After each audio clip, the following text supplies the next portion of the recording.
And we're so excited that you are here with us today.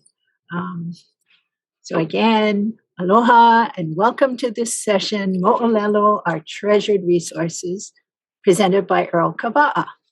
My name is Adana Wong, and I'll be the facilitator this morning. And joining me are Missy Agena and Trisha Okawa, who will be our moderators. Before we begin, I just want to let you folks know that this session is being recorded and will be shared with others for educational use only. And at this time, it's my great pleasure to introduce you to our presenter, Earl Kawaʻa, a kuʻaina of Halawa, Molokai.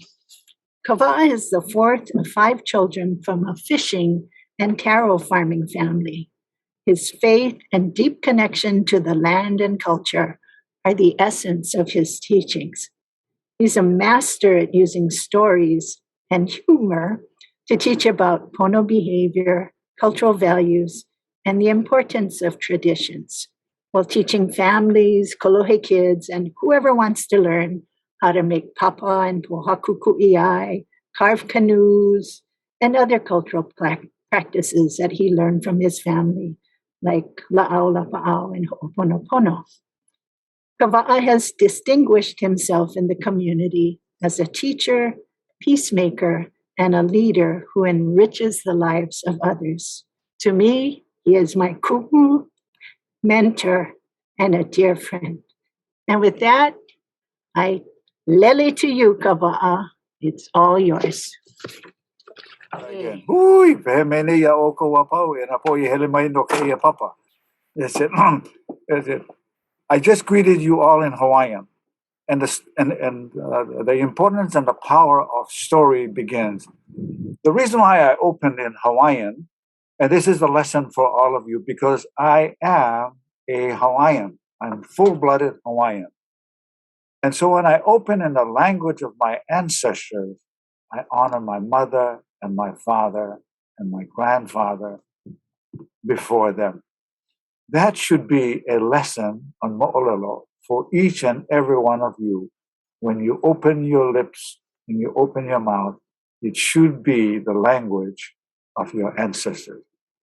Now, many of us have many many ancestors. You choose which one is important. Let me slip back into Hawaiian again. Ya oko wapau, my Hawaii, my kapai aina o Hawaii, and to all of you whose place is called Hawaii, aloha mai. Ya oko wapau mai na aina hau, and those of you who live on the mainland, it's aloha mai and welcome to this place. Amena po e hapau ma ka honua a pau, and all of you from around the 4 corners of the world who are tuning in. Yeah. Belina mai ke aloha ya oko wapau I ho'olohe mei nei ka mo'olelo e piliana no na po e Kūpuna o Hawaii. Thank you for tuning in for the next 3.5 hours to learn about Hawaiian mo'olelo stories. Don't worry about going to any other one. Just stay with Adana and I, and I'm sure you will be entertained as well. I am closer to 100 than I am to 50. What does that mean? That means I've lived a long time and I've heard many, many, many stories. Maybe about 12,542. And maybe by the end of the day, I will collect some of your stories and it will be 13,742. I hope so. Mo'olelo is the basis on which Hawaiians moved from an illiterate nation to a literate nation. Now, where I'm going here is to talk about the importance of education first in a Mo'olelo format and part of history. When the missionaries arrived in Hawaii, we were called an illiterate nation. Yeah. And for some of us, that's kind of sore. I mean, for me, it's not. I don't have PTSD from people calling us let's say illiterate. And the reason why is if we look at the Hawaiian research and the Hawaiian Moʻolelo and the Hawaiian stories, 8 short years after the arrival of the missionaries, we were reading and writing at 97%. The literacy level of the Hawaiians were the greatest in the world at that point in time. Can you imagine that? Yeah, 40,000 people and 37,000 people passed the test. It's phenomenal. It's unheard of. That means someone who was 5 years old took the test, they passed. That means someone who was 30 years old took the test and passed. That means someone who was 65 years old, maybe even in their 70s, took the test and passed. So it wasn't just the college kids or the school kids that passed the test that did well. It was the whole Lahui that did well on this test, 97%. Now, you can attribute that success to the missionaries who taught us. Well, that's only one half of the truth. Before the arrival of the missionaries, the Hawaiian brain was already powerful to begin with. Let me say that again. The Hawaiian brain was already powerful. Yeah. Even though we did not know how to read and write, the Hawaiian brain was already powerful. So it was easy for them to grasp another language, even though they have not heard it, and master it in a short period of time. When writing was then introduced, there were maybe about over 100 newspapers, and every bit of Hawaiian, every child, every Kūpuna read the newspaper. When the Hawaiian Bible was introduced to the Hawaiians, we loved it because it was full of Moʻolelo. It is a time in which to read and to have discussion. So the Bible is full of Moʻolelo and the importance. But please know that the Hawaiian brain was already powerful to begin with at long before the arrival of the missionaries. Where did Moʻolelo play in the part of the intellectual and the retention ability of Hawaiians? Moʻolelo is only one part of that learning. Oli was another part of that learning as well. Hands-on learning was also part of that learning. A great contributor to the Hawaiian learning was the 2 schools that we had long before the missionaries arrived. The school for men were called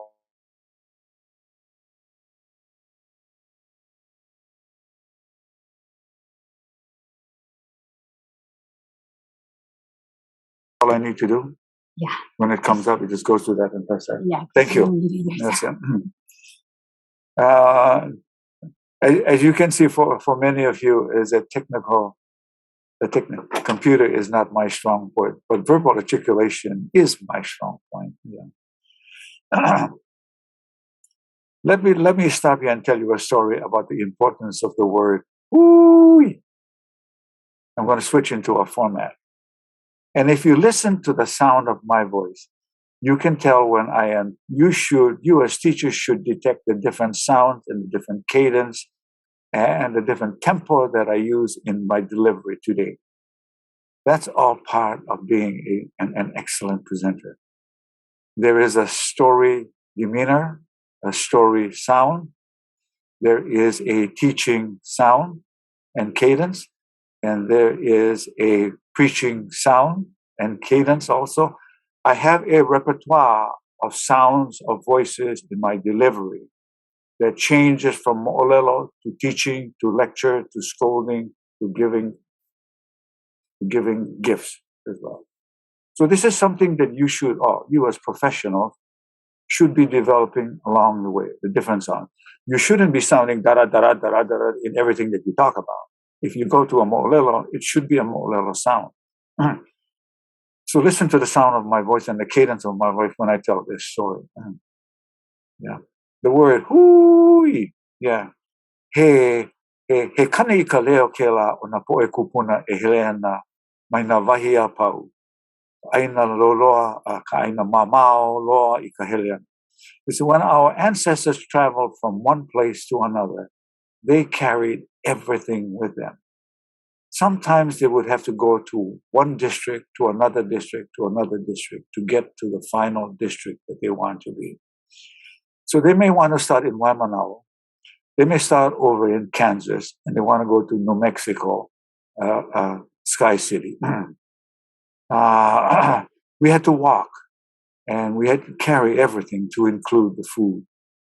And along the way, the food would be gone because we needed to eat along the way. And so we hoped and we knew that the word hui and the sound of the hui in response to our saying hui, we hoped that the responder would sound like this, hui, mai, mai, mai, mai. And sometimes there would be no response to that sound that I made, hui. If there was no response to that sound or that answering of my hui, that means that family did not have enough food to share with me. So we depended a great deal on the families along the way to deliver the sound hui to a great, great, great sound with joy and zest. Hui, mai, mai, mai. Come, come, come. That means they had lots of food to eat. And that's how our ancestors traveled from one place to another with the food on their back that's no longer there, and they depended on the families along the way to feed them. That is a moʻolelo. You as teachers, as professionals, should be using moʻolelo in a number of ways. One of which should be in teaching. And there should be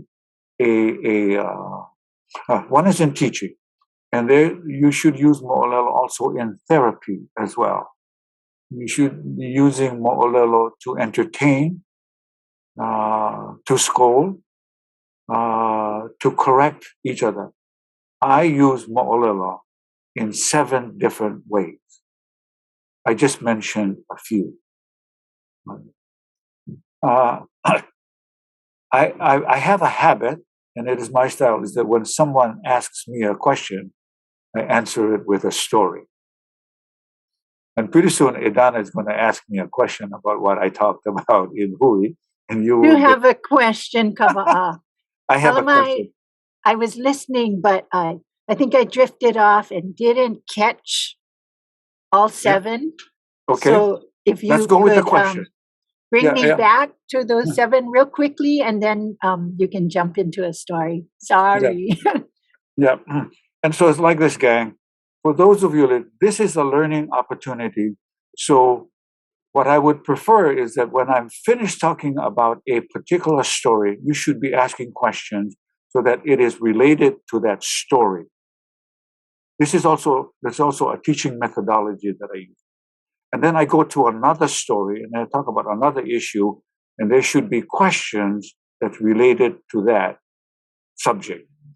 I don't want someone asking me questions, or I don't prefer waiting to the end for questions when I covered 7 different points. It's difficult for the student and the students to learn, to get a deeper understanding of the topic when the questions are all over the place. So by all means, gang, if you have a question, send it to Edana when I'm finished, and then she can read it and we can address the questions. Hiki no. That means, and the word hiki no. Everybody say hiki no. Ready, go. Hiki no. Everybody, panaho, hiki no. Hiki no. That means you got it. That means I got it. That was the teaching mode. I just slipped into teaching. Edana, do you have any questions about that Hui story? No questions yet. No questions yet. Edana, what other question do you want me to take on? So, who kind of I know you heard thousands of stories in your lifetime, But who is the one that inspired you the most to not only listen, but to continue those stories? It's a very good question. So that question can be answered like this. Everyone who talks to you is telling you a story.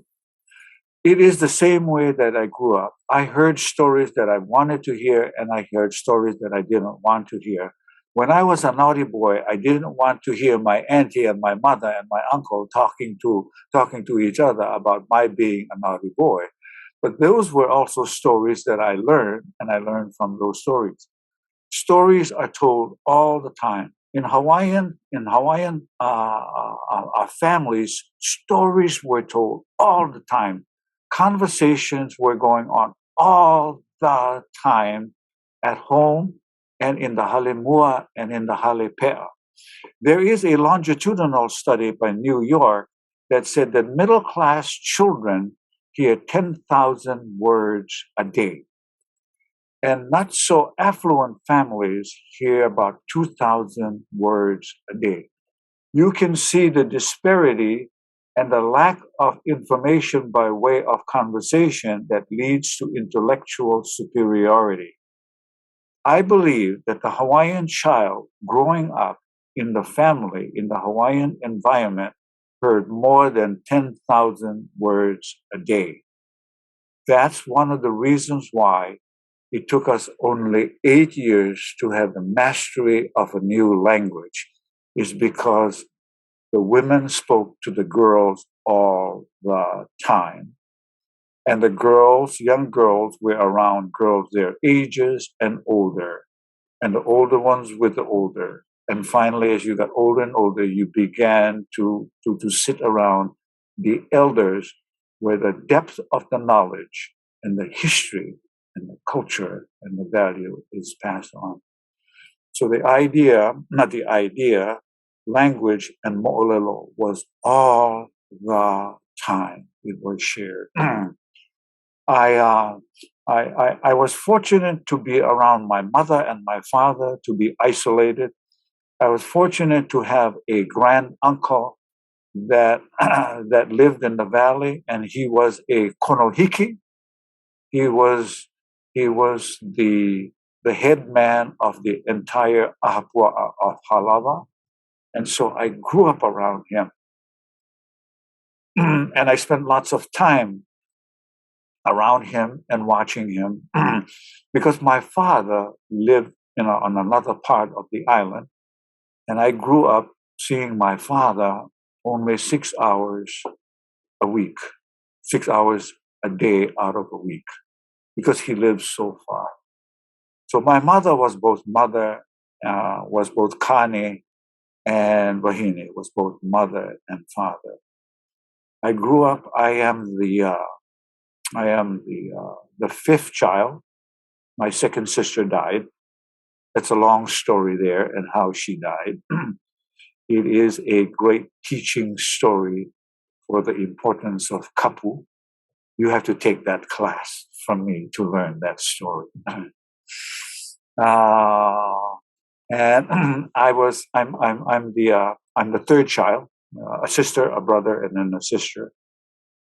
We went to school that started at 9 o'clock and ended at 2 o'clock. And sometimes the school day would only be for 1 hour because it rained in the valley and the teacher had to get out of the valley, because if he didn't, he would get stuck in the valley.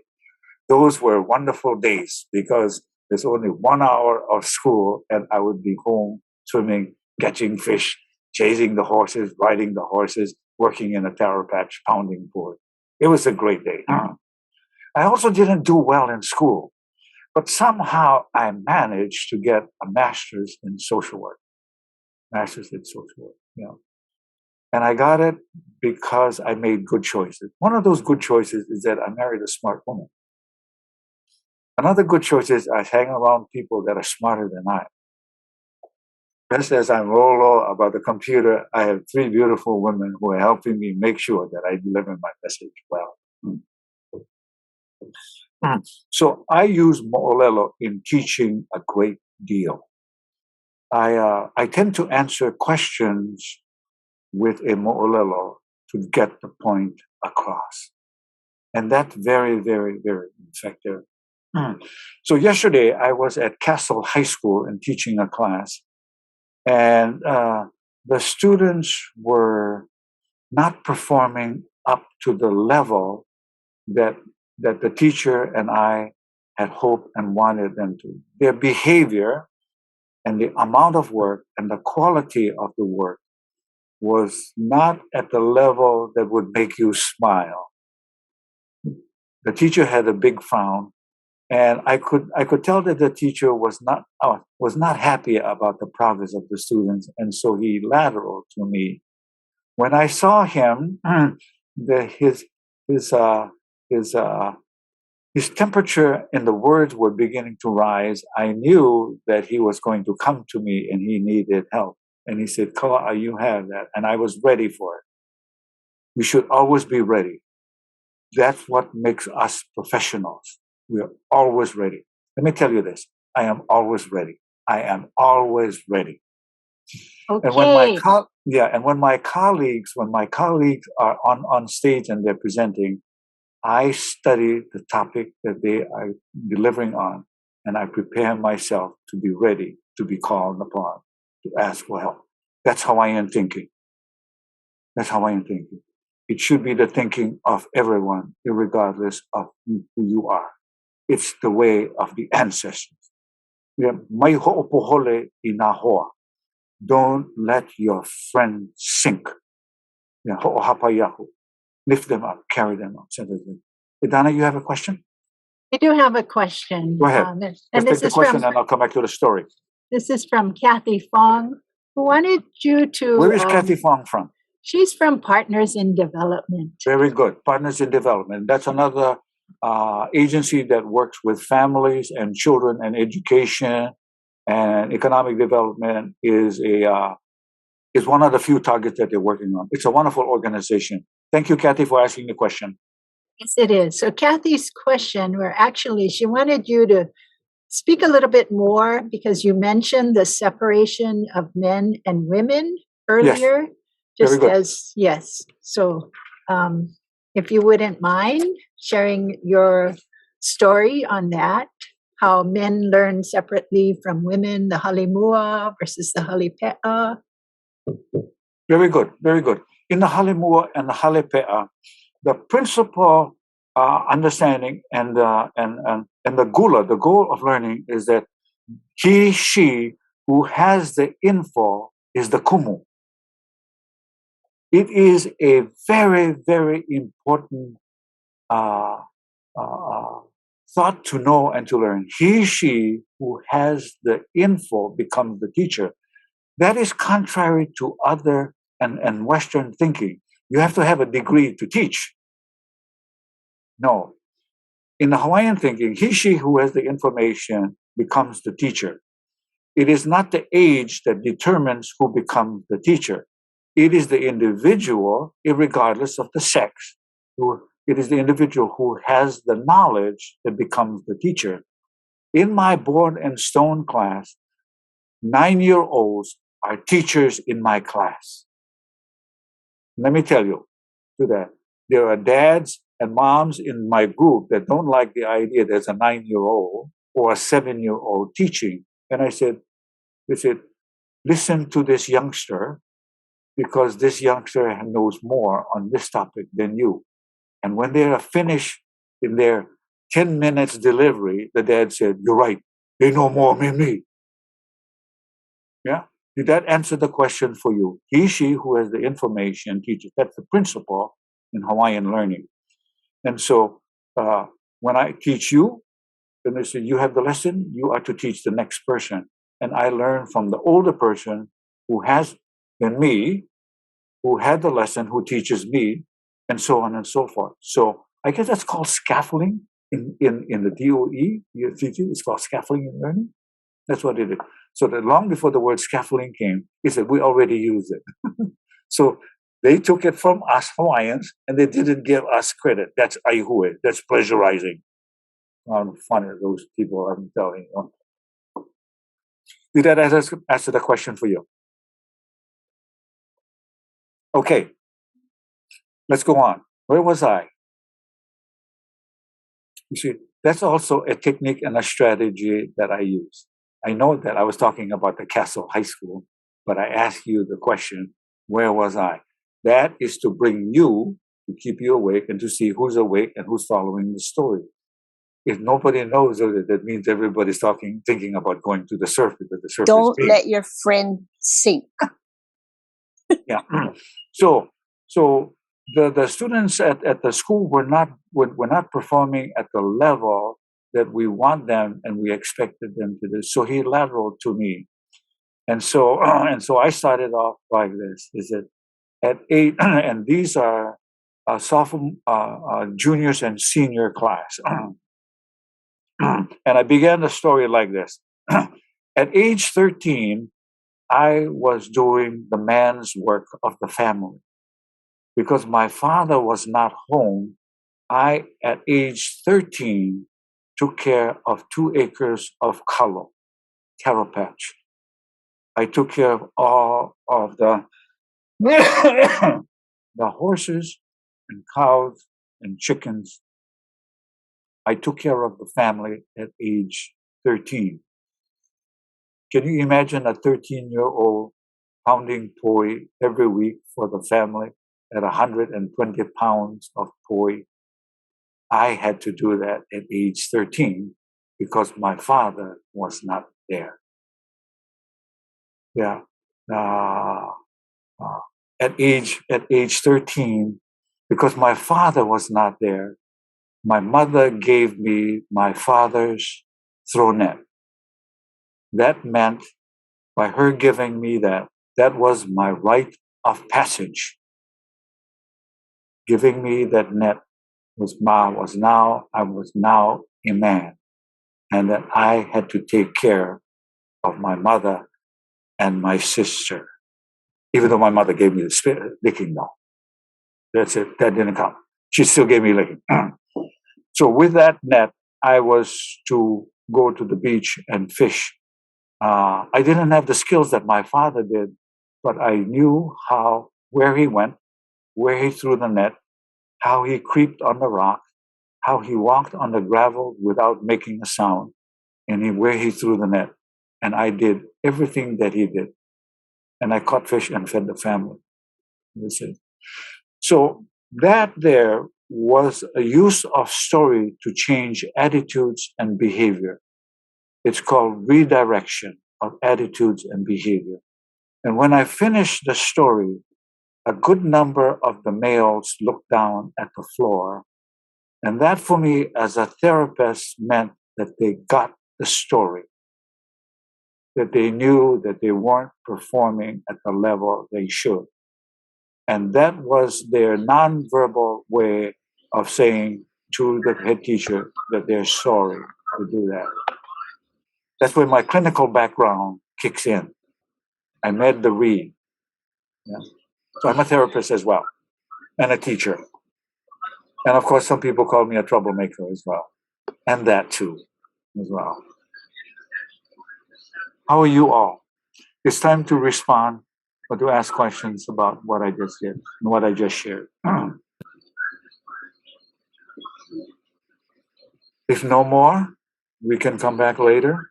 You can ask the question. Idana, what else do you want me to talk about? Throw me a question, Idana. Okay, mahalo. Let's see. I guess I have a question like, why have you continued learning Mo'olelo and sharing all these years? Is there, are you trying, that's my question. Why do you continue to share all these years? What's your hope that people will take away from Well, what all I that hope you share? is that Mo'olelos are so important. And family Mo'olelos are very, very important because it tells about, hopefully, that Mo'olelo, that family story goes back and it talks about Tutu and the Tutu, and it gets back to to where we come from. We come from Samoa, and we come from Tahiti, and hopefully that it goes back that far. But any kinds of stories, any kind of verbal articulation around children is helpful for their learning.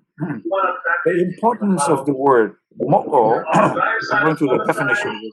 The word mo'olelo is divided into two, it's made up of two words. Mo'o, which is the lizard, and olelo, which is the word. So we put those two together, it becomes mo'o, and olelo becomes mo'olelo. It means story. But the word mo'o really talks about our genealogy. One, genealogy. The word mo'o is also a Hawaiian god. Just like shark is a Hawaiian god. Like Pele and fire is a Hawaiian god. Well, mo'o also has that connection, is that it is part of the old school, the old knowledge, the old tradition of your aumakua. So I have, on my mother and my father's side, part of that mo'o and the mo'o kuauhau is that my mother comes from a shark. Her aumakua is shark. That aumakua is similar to that of the American Indian, which called which clan are you coming from? So clan and aumakua are the same for American Indians. When I was on the Acoma Indian Reservation, the number one clan on that reservation was the Bear Clan. It's called the Kasiki Clan. Powerful bear. Yeah, mo'o is a powerful. It's not the lizard that we have in Hawaii now. That mo'o goes back to gator. Powerful. Yeah, and then the American Indians have uhuna. Uhuna is a badger. It is so they have a badger there, and the Hawaiian one is called shark. Yeah, powerful. We also have fire. So that's what the mo'o goes back to where we come from. And then that olelo is a connection to the word mo'o. Is that olelo is to tell that story, is to share that story all the time with the family. But not only that story, it's every other story. It's a fishing story. It's a canoe making story. You know? It's the opihi picking story that's important. So a story about this: one day from Halawa, there was a group of people that went to the back of the island of Halawa, Wailau, towards Kalaupapa to pick opihi. On the boat was a pregnant mom who went to pick opihi. On the way back, the boat was so loaded with people and opihi that the boat sank with opihi. And so they all survived. They were able to get the boat into the bay with all the opihi. How they did it, I don't know, because we didn't have what is called Coast Guard back then. But it is not uncommon for the men of that valley to know where people are going. And in this case, they didn't come back at the time that they were to come back. So they sent out another boat to look for them. Automatic, known. That's in our history. And so when young men hear stories like that, when someone goes out, we should be observant. If they don't come back by a certain time, you got to go look for them. Well, to end the story is that lady who was pregnant with that baby had a baby. What do you think she named her child? Okay, someone write the name down and send it to Edana. I will come back and I will tell you what that name is. That is another technique and a strategy that I use, is to not tell the end of the story, is to wait until come back. I'll tell you another story. This man in Halawa, we called him Bakalolo, and he was paralyzed on his right side and low. but his English name is Buck for short. So we added another name to him, Buck the Lolo, and we made it sound Hawaiian, Bakalolo. It was not a put down. It was just an inoa kappa kappa. Because there was another Buck that living. So we want to make sure which Buck we're talking about. So my father went hunting and he went hunting in Halawa. And he didn't come back by the time that he should come back.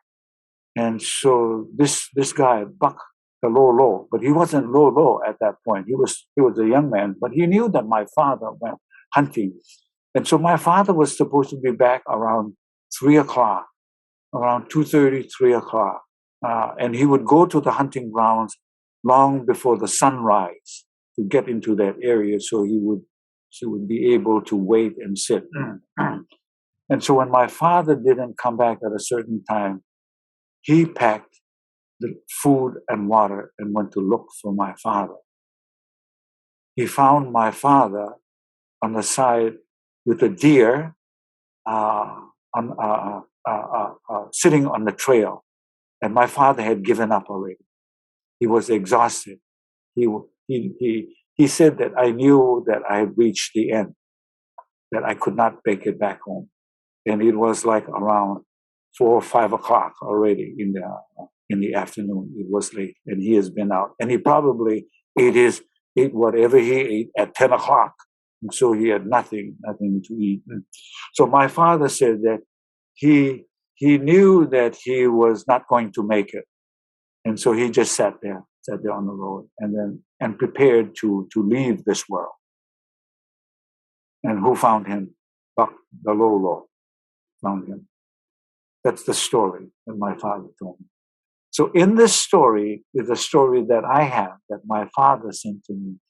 But the value of that story is also shared. And the value is that maka'ala, to be prepared, to know what the other person, the importance of knowing what someone else is doing. And in this case, sending the boat to look for the people who went to pick opihi in Wailau, to know that my father went hunting. And in both cases, there were people who rescued those individuals who were in trouble. There was a mo'olelo. Do you have that kind of mo'olelo? Or do you have that kind of mo'olelo that teaches values? Value. That's important. Okay. Let's go back to the pregnant woman who was in the who's pregnant and hapai. What do you think she named her baby? In 10 seconds, somebody give Edana an answer. 7, 8, 9, 10. All right. Nobody gave her an answer. What about you folks? Go ahead. We do have a couple of answers. Go ahead. Let's share it. Go ahead. Okay, hold on. And who's giving the answer? What's the name of the person? Mention the name of the person who's giving those. Take 3. This is from Trisha Sellison. Kalamai if I said your name wrong, but Trisha wrote Wailau as her answer to baby's name. And I love this one. Here's another one from Momi Cavello. And Momi writes, was the baby's name Earl Kawaʻa? Thanks, Momi. Thank you, Momi. Yeah, and thanking the other one. Yeah, all of you answered it. So the child of that name became Aukai. Right. And Aukai is the story for that child about how and why she got that name. Can you imagine that name Aukai there's a whole story. You see the importance of that, of Hawaiian Moʻolelo. He said, why did you name? I have the name Earl. My oldest brother has a Hawaiian name. My youngest brother has a Hawaiian name. My youngest sister has a Hawaiian name. I have a name called Earl. That's it. But there's a whole story behind why I am named Earl. And it has to be, I'm named Earl because my mother and father was afraid of giving me a Hawaiian name because my second sister's name was Kapu and it didn't serve her well. That's how I ended up with the name Earl. I add to the name the Duke of Earl. You see, I have a Moʻolelo. Do you have a Moʻolelo for your name and how you got that name? Tutupukui, if you read her book, Nana Ike Kumu, she has a wonderful, wonderful story about her name and the importance of her name. You can go there and you can read about it.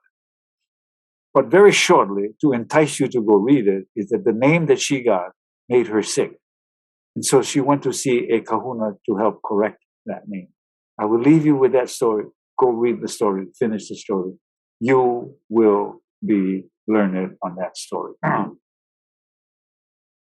So every name that is given to Hawaiian has a story behind it. You see the importance of stories?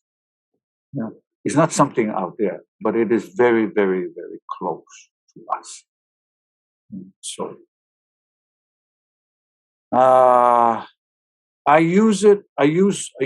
so when people ask me a question, I usually answer the question maybe about 80 to 90% of the time. I answer the question with I answer the question with a Moʻolelo. One day, Edana and I were working on teaching a class in Kalihi. And this particular guy, he's a retired policeman. He's a kahu. And he was carving his poi board. And when I looked at his poi board, it was a valley like this, as opposed to having a dip. And I said, my board is just, it's just not turning out. And I said to him, and I used the Moʻolelo, is that you are trying to correct, to make it flat, but the more you try, the harder you try, the worse it gets. Yeah. And I said to him, it's no different from your son who's not doing well, and you perseverate and you nag and you nag and you nag at him. It doesn't help to correct him. And the same thing that's happening when you're working on this board here is that you try to correct it, but you didn't change your attitudes and your behavior and your stroke, so it just got worse. And then I walked out, and then I think he said to Edana or another person, he said, how did he know I was having trouble with my son? You know? So the power of Moʻolelo is we don't see it as a resource to help us to teach, to change attitude, to guide, and so on and so forth. And that comes from our ancestors. The question for you all is that, are you using it professionally? You should use it professionally. Are you using it to put your child to bed? You should use it. Read your child. Are you using it to help someone to change their attitude and behavior? You should. If you are short of all of this, come to Hawaii and take board and stone with Edana and I at Keiki Ka'aina, or in Nanakui with Kealakwan, or in Waimanalo with Kamuela Bannister, or in Papakolea with Kekipi. Come and take us. It's full of stories, I depend a great deal on stories in my teaching. And I am fortunate to grow up in the time where we didn't have access to radio. And I'm glad that we didn't have computers and we don't have cell phones, because if we had those, I would not have a repertoire of stories that I have today that I can share with you. How are we doing on time, Adana? Doing great.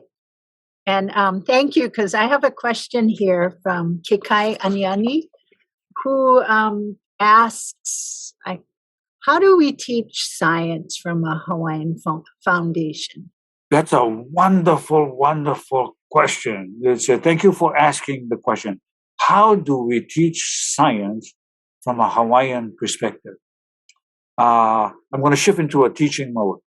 There is a definition for the word science in Western, and there is a Hawaiian definition for the word. We need to define those two in the two different modalities. And let me tell you, the Western one and the Hawaiian one says they're not the same. So we should not be giving credit to science from a Western perspective only, because my father, had science. And here's the story. See what I did? I just switched to a story. But it's a wonderful question. First of all, we need to define the word science from a Hawaiian perspective and define it for a student in a Western perspective so that our students have both. If we don't define it in a Western, we are not delving, we're not treating, we're not giving credit to our Hawaiian values and our Hawaiian side. Yeah? So on the Western side, it's called therapy. On the Hawaiian side, it's called ho'oponopono. The ho'oponopono is played down, but the ho'oponopono is more powerful. I can tell you that is more powerful. I have 780 Moʻolelo stories to tell. But you have to take the class from me to learn about those stories. Donna, what was the question again? Oh, the science. So here's the Moʻolelo about that. One day, my father and I are working in a taro patch. And I said, Dad, why don't we plant lehua? Because the taro is bigger. And he said, we don't plant lehua because the water is too warm in Halawa. And I said to him, you're not a scientist. How the hell do you know? Well, I got a slap across the head first, a pa'i kapo'o, And so he was not mad. One is because I challenged him. I didn't say to him, to invite him to explain it to me. I, being Earl and being a hard head, challenged my father. And so after he disciplined me and I was laka, I was calmer because I was busy wiping the tears off my cheek and rubbing my okole because it was hurt. And he said, lehua likes cold water. And he said, the water in Halawa is too warm. And so I said, how do you know that the water is too warm? And he said,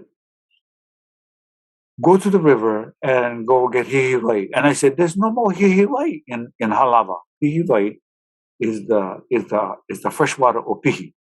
Hihilei. And I said to him, there's no more hihilei. And he said, because the water in Halawa is not cold enough for the hihilei to thrive. Is that a science? The science? It is. And then he said, leko, watercress. We planted watercress in one of our taro patches. It's not growing. And I said, I planted watercress. He said, I planted watercress. And I said, it's not growing. And I said, yeah. He said, it's not growing. I was careful to say to him, you don't know how to do it. That's why, because I didn't want to get another pie. And he said, it doesn't grow because the water isn't cold enough. So he took me back in the story and he said, if you go to Wailau, Pelekunu, and Haka'ano, which is on the other side, on the Kalaupapa side of Halawa, and he said, in those valleys, leko and hihilei are plentiful. And he said, the reason why it's plentiful is because the water is cold in there. Does that answer your question with regards to Hawaiian science? It's the Mo'olelo that I want you to use to explain to the children that Hawaiians are scientists.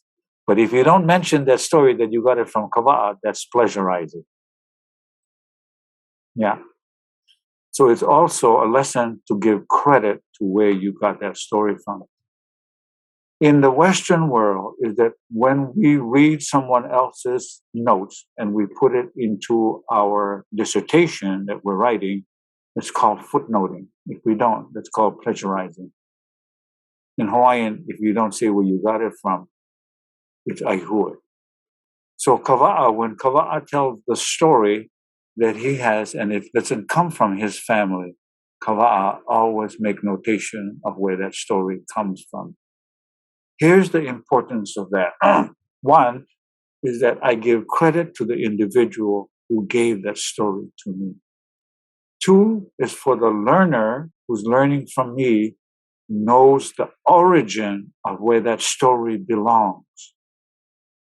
It is not a halava story, it is a nahiku story. You see the importance of that. That's Hawaiian methodology. When we don't say where we got the story from, we are cutting out that information that next generation needs to be able to teach the same story and continue the tradition of learning. It's a great value that I'm talking about. That's Hawaiian thinking. That's Hawaiian methodology in education. Thank you for asking the question. I hope I answered the question to the fullest. I know I did. Is that arrogance? Well, there's a little bit of arrogance and a little bit of humor. Humor is also very, very, very important in Moʻolelo. If you're not humorous and you're not funny, the story isn't as sweet. You want to use the story to change attitudes, to draw people closer, not push them away. You want the stories to help students to see the picture of the pictures with the words. So when I tell stories, I try to use words that paints pictures. I use words that people can taste the salt. I use words so they're standing on the shore and they can see the blue sea of Kona. Yeah, that's the power of Moʻolelo. To be able to do that, you must assert yourself and learn it and develop the skills. Along with the skills, you should have hopefully 10 different sounds that you can use to make learning easier, to make listening a joy, to make the story even better. Time for questions. How are we doing on time? Time for questions. We want to. 10 minutes of questioning is not enough for the audience. There should be at least a half an hour. For me, it's half an hour time for questions because I get to talk a lot more when they ask questions. Ask the questions, gang.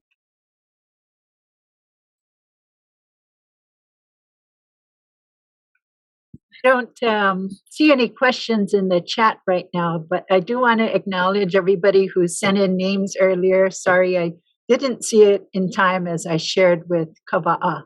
But I guess that's a story to tell about the host who didn't check chats. But anyway, I think as I'm looking at the names, I'm reminded of one time Kawaʻa and I were helping a friend of ours, actually Missy, and Missy used to do ohana workshops. That's right. That's and right. there was a study put out by PACE, and I think Sean Kana'iaupuni was in that group at that time. But that's right. The research said that for children who know where their name comes from, know the story of their name, something. Missy, help me out here. If the child knows the story behind their name, it not only develops self-confidence, but it does something. Kawaʻa, do you remember? Yeah. It improves the intellectuals. Thank you. Yes. That was by Sean Kana'iaupuni. literacy thing. Yeah, So maybe something that we all can do after this workshop is talk to our families, and if you don't know the Yeah. story behind your Yeah, name, find that story out. But anyway, still no questions. I have Yeah. a question. Okay, Go mahalo. ahead. Ohamai, could you share Oi, with oi, the oi, oi. Moʻolelo, Pam Fuji. Go ahead. Kaihilani, Yulani. na Kūpuna o Volcano School. Oh, Yeah. she's the Kūpuna Volcano School. Wonderful, Yeah, wonderful. Volcano School, Big Island. Hi. So my question is, could you share a Moʻolelo? Because I remember growing up, my tutu and my papa always says, "Aole pa'i," our po'o, because it is sacred. Do you Ai, have a polele. Moʻolelo for that? Olelo. Yeah, yeah. Very good. Very, very good question. So, I said, I grew up with hearing Hawaiian love, and used to be physical Hawaiian love. It's a breakdown in the culture. It's a breakdown in the culture.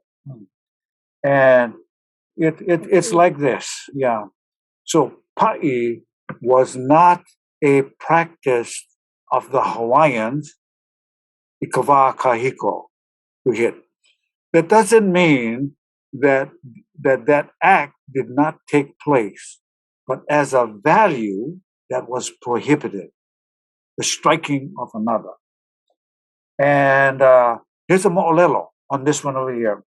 I was working with Keala, and I was working with CPS families, and I said told this story which I'm going to tell about the importance of striking, because many of those CPS families, their children were taken away because physical abuse. So I went there to talk about physical abuse from a cultural perspective, and that it is not okay to hit that. And when I say it is not okay, it is my just saying it. It is Kawaʻa just saying it. Here's the verification on that. And this is good. This is good for all of us. Striking is prohibited. And then where do we like to hit? Especially children. They're standing next to us, and then when they walk and they do something, where do we slap first?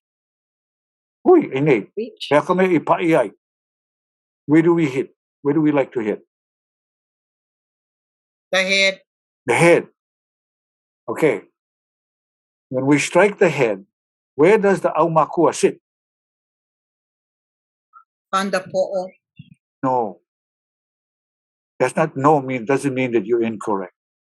It only means that I have another answer. The aumakua sits on the shoulder. It sits on the shoulder. So when you come across to hit the head, who do you hit first? The aumakua. Ai, pololo. Yeah. And this person said, well, what if I whack the okole? And I said, if the aumakua is sitting on the okole, it owns the whole body. That's the understanding. That's the explanation of not using physical on another. So when we strike, we're violating cultural practice. Yeah. So yeah. And then in the olden days, Kavakahiko, the children were spared from spanking because the moment someone got out of hand, there was an auntie or an uncle all there that said, "Hoi, hoi, hoi, hoi, come." They would bring the child over. They would protect the child. In so protecting the child, they would also help the person who's angry to calm down, so he doesn't have to go to that. The system that we had was already set up to address anger. It's set up. It is a highly sophisticated system that we don't know about, and people don't tell us enough how valuable and how important and how far ahead we were long before Adler and Freud came into our life. Thank you for asking the question. Hey, speaking of questions, we have a couple that came in. Mahalo, everybody. This one comes in from Ida. Ida's question is, I have a dream name. How do I find out the meaning of my name if the person who gave it to me has already passed? If the person who's already passed, you said, it is okay to ask me to do it, but I would do it with regards to try and vehe the name. I should be the last person that you should ask. Anyone outside of the person should be the last people that you ask, unless they are very, very close. You should search within your family first. That's protocol. That's protocol. You should ask your brother. You should ask your sister. You should ask your auntie to do that. And only when you don't have, they cannot, then maybe you need to ask the elder of the group. And if you are the elder, you have that privilege, then you may go outside and ask someone for help. And that person, hopefully, now, sometimes you go and you ask people, and some people are not good, you know. They're not good. They say, it's called mana mana. They may tell you what you want to hear. And that what you want and what they want you to hear, and so that you become somewhat paralyzed and tied to them. So be careful who you go and you ask for help, to make sure that that person's ano is well. And that ano means is that where is that person in relationship to keakua? That's your safeguard. Where is that person related to keakua? Hopefully that's helpful for you. Search within your family first, and then go outside. And then, if you have a Hawaiian name and you have a Hawaiian kahu at your church, that would be someone. Or if there's someone and you belong, you see, that's what we have. The old folks, the generation that I grew up. We Hawaiians, based on Molokai, we belong to different churches. And each of the churches, there were elders in the churches that we went to, that my mother went to, and my father went to, that were older than them. So when I left Molokai, from Halava Church to Wailua Church to Kalai'a Kamonohau, and then I came to Kawaiʻi Church. But before Kawaiʻi, I was at Kaumakapili. And at Kawaiʻi Church, I hung around the elders. Yeah. And they were in the 80s and 70s, and I hung around them. And that's where I learned a lot. I learned a lot from them. I found them to be more interesting, and I'd rather hang around them than hang around my peers, because all my peers wanted to talk about were cars and football. I was bored. I was bored with those topics. And they were not of interest to me. So I have another question. This one comes in from Lee Nakamura. Lee asks, how can we learn and remember spoken Mo'olelo when we're used to writing things down and have difficulties remembering what we hear? It's a good question is that a good way, or a way to say, do you have Hawaiian songs that you like to sing? Can you translate that? And I said, if you have a song, yeah. For example, my ai ka hewa. Listen to my voice. My ai ka hewa. Okay, let's all do it. My ai ka hewa. So in translation, that man says, don't eat the untruth. Do not be a consumer of untruth. That's the beginning of learning Hawaiian. Through music, through oli, through chants. Oli and chant made Hawaiian language, made learning very, very easy because we put it into rhythm. No different from the young kids, the new song that comes out, they listen to it, they say, in a couple of hours, they know the whole song. There's words and there's rhythm. So Oli and Mele is a contributor to Hawaiian intellectuality and memory retention.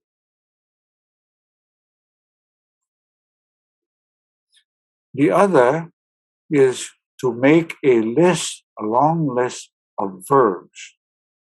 As many verbs as possible. Learn 5 verbs a day. And that's the beginning of your sentence. The sentence structure. Verb, verb, noun. Right? Hele, hele, mai. Hele is a verb. So if you know the verb, you know what action they're talking about. Hele means come. Yeah. Ai means eat. Ai poi. Ai ia. Ai ulu. Eat fish, eat poi, eat taro, eat ulu. The point is verb. Make a list of verbs. Now, when I teach a class, I say to the students, I said, what comes with this instruction is functional Hawaiian language. And I said, functional Hawaiian language means, it's like this for me. It said, lave the hammer. That's functional. And then later on, you said, lave mai the hammer. So they keep building and building. And then finally, lave mai ka hamale. It's still grammatically incorrect. Lave mai I ka hamale. That's language in its fullest. But I don't teach language in my classes because the anxiety level goes up. When the anxiety level goes up, stress goes up. What kicks in, the defense mechanism kicks in because they don't want to be embarrassed, they don't want to be scared, they shut down. So we need to make our classes safe in the learning. That's the cardinal rule that I use in my teaching. I make sure that the class is safe and they feel safe with me before I go to the topic. I don't go to the topic until I ho'olaka the brain. I calm the brain. I focus the brain. And I do that by telling a story about the topic that I'm going to be talking about. An example of that is this class is on leadership. Example. And so I said, this class is he papa ke ia no ka poe I alakai o ka honua. Alakai o ka papa. Alakai o wana pai aina. To be leaders. And I said, and we're going to learn about leaders. And we're going to start from way out there. We're going to learn about this Alexander the Great. And then we're going to learn about Genghis Khan. And then we're going to come back and we're going to talk about Kennedy. And then we're going to come back and we're going to talk about Martin Luther. And then we're going to come to Hawaii. We're going to talk about Kamehameha. And then we're going to talk about Haunani Trask and Walter Reedy. You see, what I did is that I just ho'olaka the gang about what we're going to do and what we're going to talk about. And each one of you are going to select from a list of 30 names an individual that you're going to talk about. That's ho'olaka. That's telling them what they're going to be learning and what the responsibilities are. That's Hawaiian methodology. It's very clear about what the expectations are. And those youngsters who are afraid, they say, don't be afraid. They say, because I'm going to talk about it. And so I begin like this. Let's go to Alexander the Great. What do you know about Alexander the Great? Here's what we're going to talk about. We're going to talk about his greatness. And at age 6, he was given by his mother to the Roman soldiers to be trained. The reason why he was given there is because if he becomes a Roman soldier, his mother's life would be much, much easier. At age 16, he led the greatest army in the world. At age 16. I will tell you about my father later on at age 16, how he paddled from Kaupapa to Honolulu to get help. That's a Moʻolelo in the next class that we're going. That's how I'll start. Ikino gang, the class is over. Start thinking about it. I hope I answered the question with a Moʻolelo. Great, You are to great Apano. answer. Hmm? That kind of is related to this next question I see from Cassidy Keiko. How can non-Hawaiians help to perpetuate Moʻolelo and Hawaiian methodologies of learning in appropriate and respectful ways? That is one question that has 3 questions in it. So does the person want to break that down into the 3 different questions it is? First, what's the first part of the question that you want? Break it down. Help to perpetuate Moʻolelo. Okay, that's good. Help to perpetuate Moʻolelo starts with you. Starts with you. How many stories do you have that you take into the classroom to help the students achieve what they want to? How many stories do you have to help the student calm himself? How many stories do you have to tell the story that he is doing well and that you're going to punish him with giving him even more work to do in a nice way? That's the first part. What's the second part of the story? The question.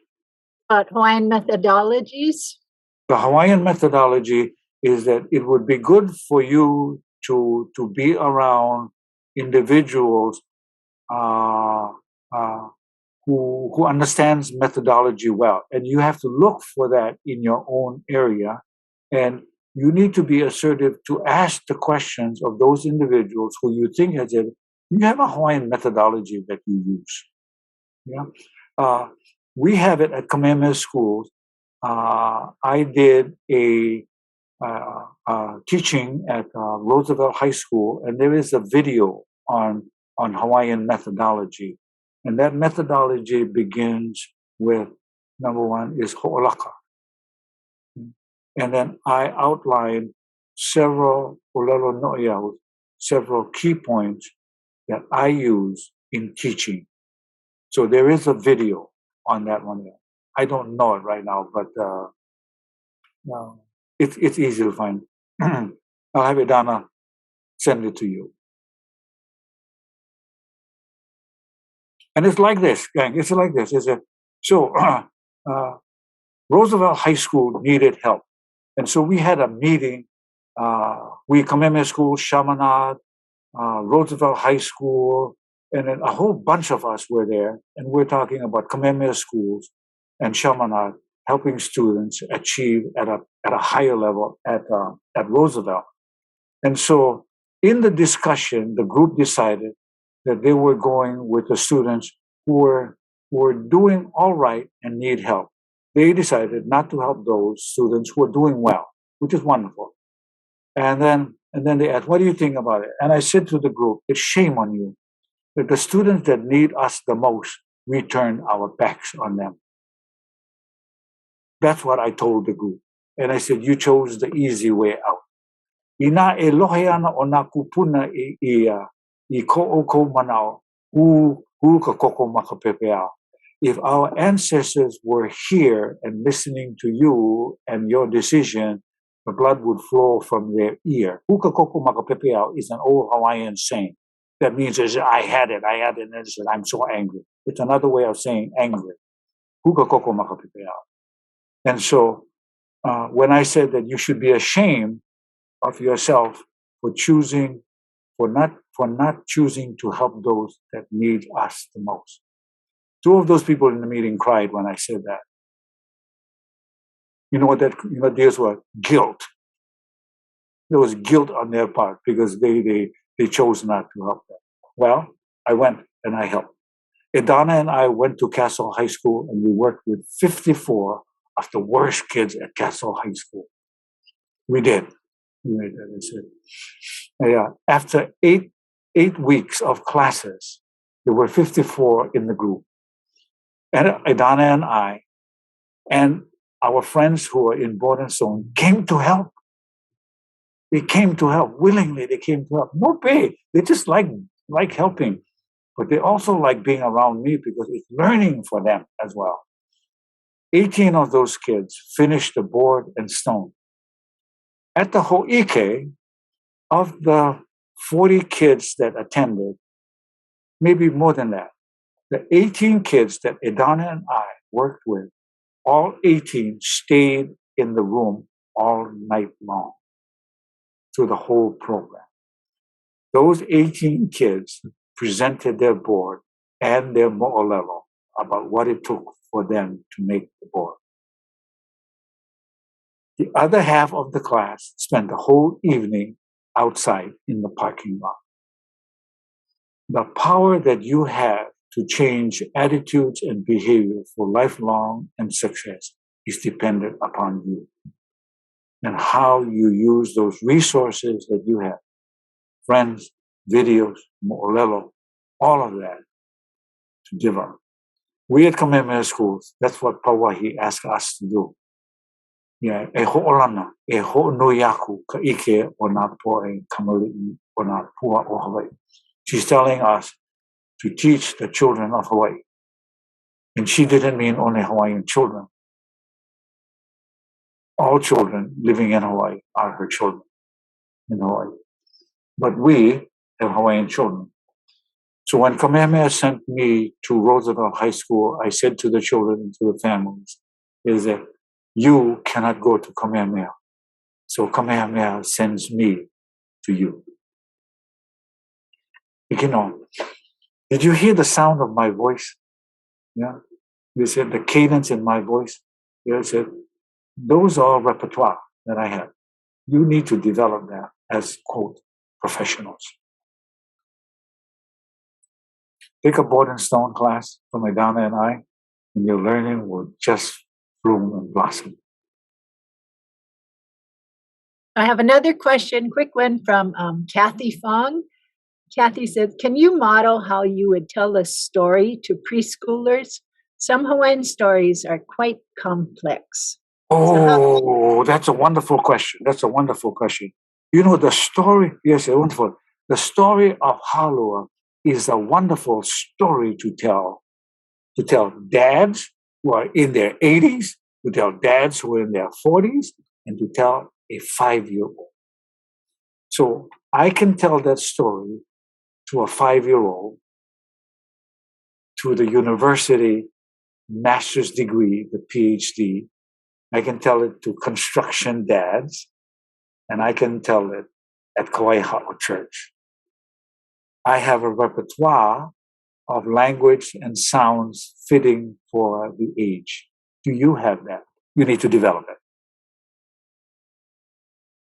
On the dawn of a new day, when that handsome guy was finished building the world about called Hawaiʻi.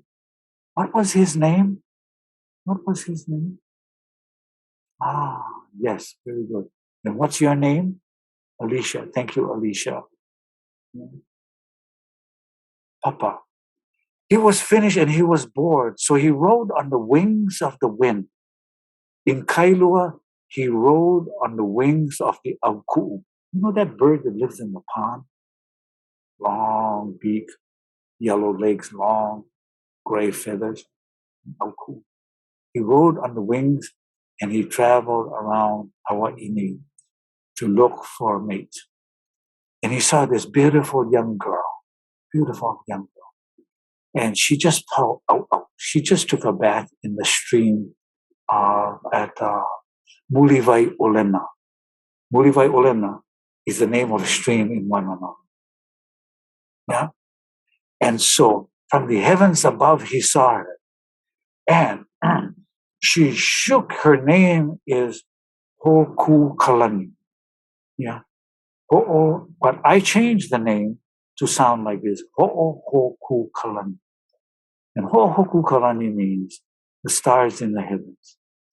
So she came out of the water, and there's lots of water in her hair. And so she didn't have a Sears or a Target or a Target towel. So she shook her hair, and the water from her hair flew in the skies above, and it all became stars. And that's the name of her Ho'oho Ku Ikalani. She placed every star in the heavens by shaking her hair, and the water flew in the sky. Get the message? Get the idea?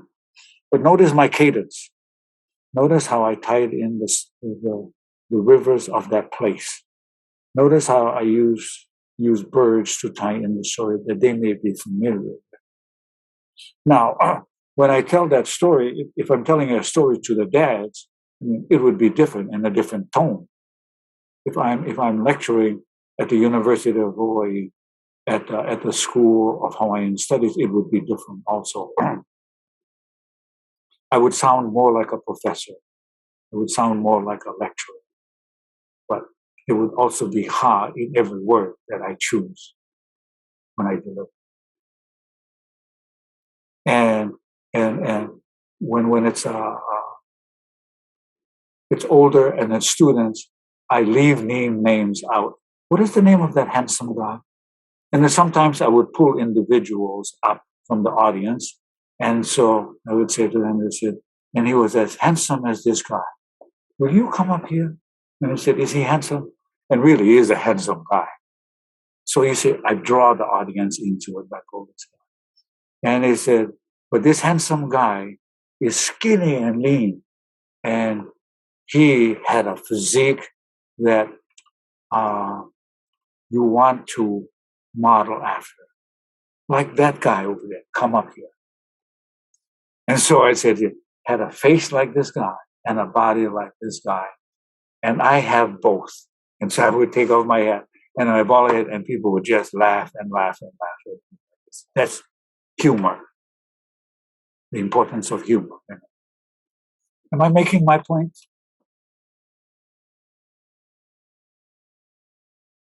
Great points, great humor, great stories. And I'm looking at the time, and I realize that our time is coming to a close. But for those of you who might have already been looking at the website, you know, and I wanted to share with everybody else who may not know, that we have another opportunity to hear more stories from Kawaʻa and to hear the one about his dad when he was 16. I got the bait on that one. But anyway, on April 1st, Kawaʻa will be doing another session I like will. today. This is a surprise to me. Oh, surprise! It's a surprise. But check on the website for that, and we hope you can join us then. And I looked at the chat. I don't see any more questions, and it's perfect because it's time to say mahalo. First of all, to you, Kawaʻa, and to your Kūpuna, and every other person who gave you the stories that you share with us. I've learned so much, and every time I'm with you, I learn. So thank you for your time, your ike, and your mo'olelo. And thank you, everybody, for being here with us. So allow me to end. Allow me to end. Yeah. And so I started in Hawaiian, and so I'm going to close in Hawaiian. And why do I do this? That is to honor my father and my mother and my grandfather. Mahalo anui loa o koua pau I hele na mai I holohe ana ka mo'olelo I hai ana no Kawaʻa mai ka mokupuni o Moloka I halawa no ke ola o nā kanaka no ke ola o ka ike o ka Hawaiʻi I ola mauloa Hawaiʻi. Aloha. Aloha. Just a couple quick announcements before everybody leaves. And I have a thought when you were sharing that. I know why your name is Earl. And it's because it rhymes with pearl, and you definitely are one. And mahalo for all the momi you share with us. So before everybody leaves, again, couple quick announcements. So with that, I want to say mahalo nui for being with us. Have a great afternoon and enjoy the rest of the summit. Mahalo nui.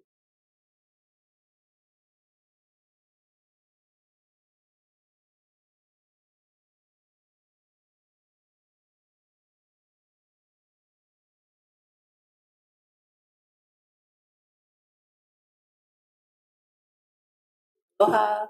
Aloha. Aloha.